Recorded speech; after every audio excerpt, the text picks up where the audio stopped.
The summer heat at Fort Bragg was relentless, the kind that made uniforms stick to skin and turn parade grounds into shimmering mirages. Colonel Richard Hartwell stood on the platform overlooking the main courtyard, a bucket of ice water in his hands, cameras rolling for what everyone assumed was another one of those viral charity challenges. The entire base had gathered, hundreds of soldiers in formation, expecting the usual spectacle of a commanding officer taking the plunge for a good cause. But when Colonel Hartwell pointed to the old man sitting quietly in a wheelchair at the edge of the crowd, confusion rippled through the ranks. The elderly veteran, who'd been introduced only as Mr. Patterson, had arrived that morning for what the base thought was a standard meet and greet with visiting veterans. He looked fragile, his frame thin beneath a faded jacket, covered in patches from wars most of these young soldiers had only read about in history books.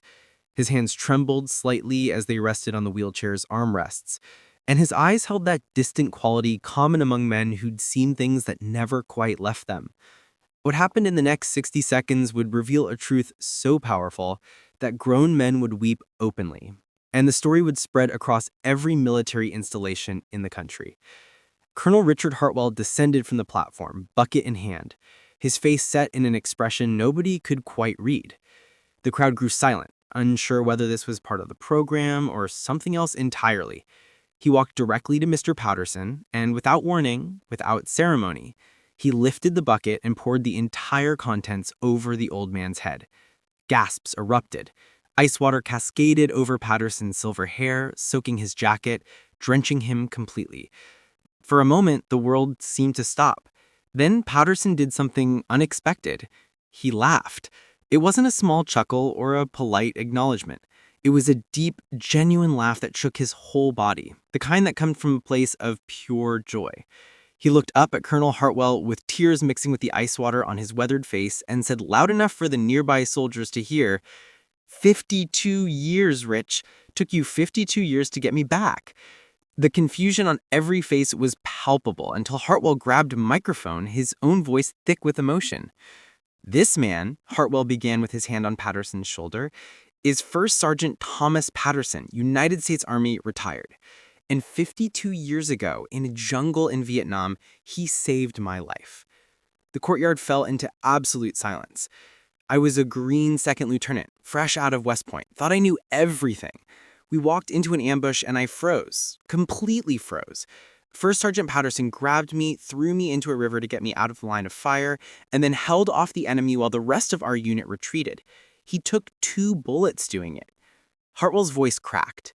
But before he pushed me into that river, I was on fire, literally on fire from a Molotov cocktail.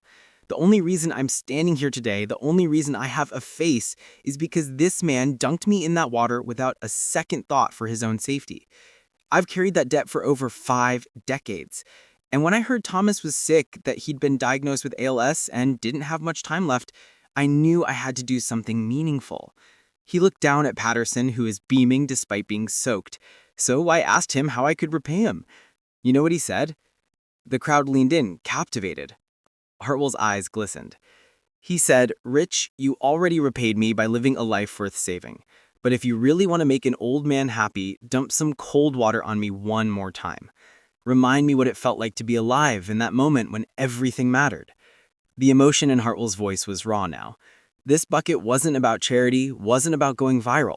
It was about honoring a man who gave everything so others could have futures. And it was about raising awareness for ALS, the disease that's taking from us one of the finest soldiers I've ever known. Patterson reached up and grabbed Hartwell's hand. You didn't freeze that day, son. You led. You led those men out of hell after I got you clear. Don't you ever forget that.